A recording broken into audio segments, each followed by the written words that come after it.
Assalamualaikum warahmatullahi wabarakatuh. Selamat siang, perkenalkan nama saya Laula Rohima dengan NIM 1032300028.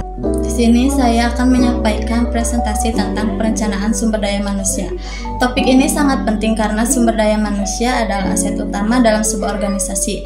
Tanpa perencanaan yang tepat, sulit bagi organisasi untuk mencapai tujuan strategisnya secara efisien. Dalam presentasi ini, saya akan membahas apa itu sumber daya manusia, mengapa hal ini penting, tahapan-tahapan apa yang harus dilakukan, serta strategis yang dapat diimplementasikan agar perencanaan ini mendukung kesuksesan organisasi. Saya harap materi yang saya sampaikan dapat bahan diskusi yang konstruktif bagi kita semua. Baiklah, mari kita mulai dengan pembahasan yang pertama. Perencanaan sumber daya manusia adalah proses sistematis untuk memastikan organisasi memiliki jumlah dan kualitas karyawan yang tepat untuk mencapai tujuan organisasi saat ini dan masa depan. Perencanaan SDM melibatkan analisis kebutuhan tenaga kerja, pengembangan strategis untuk mengelola karyawan, dan memastikan keberlanjutan sumber daya manusia dalam organisasi. Tujuan perencanaan SDM. Perencanaan SDM bertujuan untuk mengelola sumber daya manusia secara efektif dalam organisasi, dan tujuan yang pertama yaitu memastikan ketersediaan SDM yang sesuai dengan kebutuhan organisasi. Perencanaan SDM bertujuan untuk mengelola sumber daya manusia secara efektif dalam organisasi. Perencanaan SDM membantu organisasi mengidentifikasi dan memenuhi kebutuhan tenaga kerja, baik jumlah maupun kualitas, untuk mendukung operasional. Yang kedua yaitu meningkatkan efisiensi dan efektivitas tenaga kerja. Dengan penempatan yang tepat, karyawan dapat berkontribusi secara maksimal, meningkatkan produktivitas dan kinerja organisasi. Yang ketiga yaitu mengantisipasi perubahan kebutuhan tenaga kerja akibat perkembangan teknologi pasar atau lingkungan kerja. Perencanaan SDM memungkinkan organisasi untuk merespon perubahan lingkungan, teknologi, dan pasar dengan memprediksi kebutuhan tenaga kerja di masa depan. Yang keempat, menyelaraskan strategi SDM dengan visi dan misi organisasi. Proses ini memastikan bahwa pengelolaan SDM mendukung tujuan strategis perusahaan, menciptakan keselarasan antara kebutuhan organisasi dengan pengembangan karyawan. Lalu ada tahapan perencanaan SDM. Yang pertama ada analisis situasi. Dalam analisis situasi, kita perlu menilai kondisi internal, jumlah dan kualitas SDM saat ini, dan eksternal, tren pasar tenaga kerja, regulasi pemerintahan.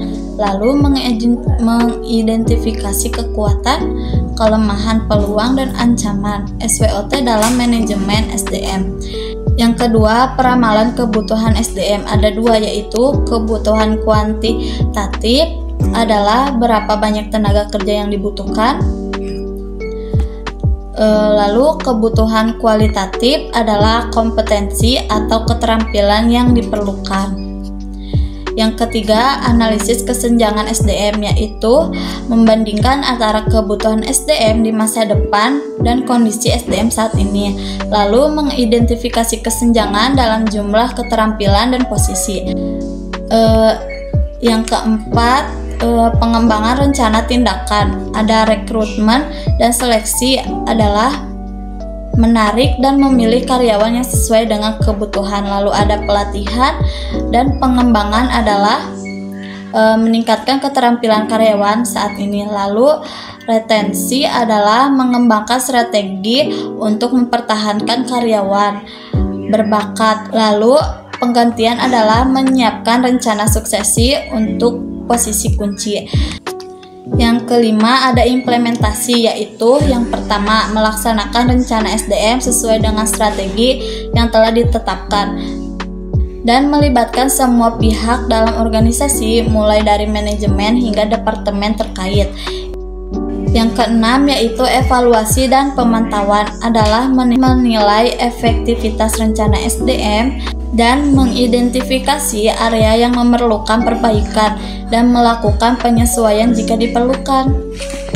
Manfaat perencanaan sumber daya manusia antara lain mengurangi kebutuhan tenaga kerja sehingga perusahaan dapat lebih siap menghadapi perubahan. Yang kedua, mengoptimalkan pemanfaatan sumber daya manusia dengan menempatkan karyawan pada posisi yang sesuai dengan kemampuan mereka.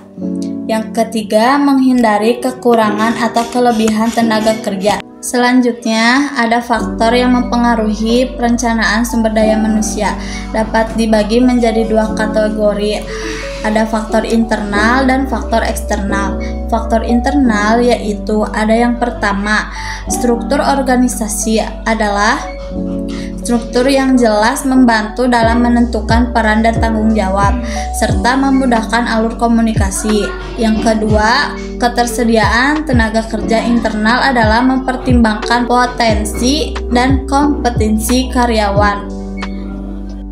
Lalu faktor eksternal, ada yang pertama, tren pasar tenaga kerja adalah perusahaan dalam permintaan dan penawaran tenaga kerja, mempengaruhi strategi pemeliharaan.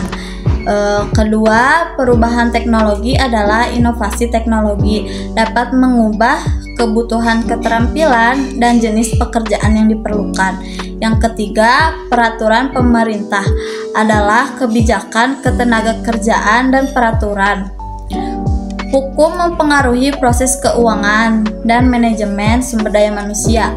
Keempat, persaingan dalam industri adalah persaingan di pasar dapat mempengaruhi strategi SDM untuk menarik dan mempertahankan bakat terbaik. Kesimpulan dari materi yang saya sampaikan adalah dengan perencanaan sumber daya manusia yang baik, organisasi dapat menciptakan tenaga kerja yang kompeten, fleksibel, dan siap menghadapi tantangan bisnis di masa depan. Dan organisasi dapat memastikan keberlanjutan dan pertumbuhan dalam lingkungan bisnis yang dinamis. Sekian materi yang dapat saya sampaikan, semoga dapat bermanfaat. Dan maaf bila ada kesalahan kata atau dalam penyampaian. Terima kasih atas perhatiannya. Wassalamualaikum warahmatullahi wabarakatuh.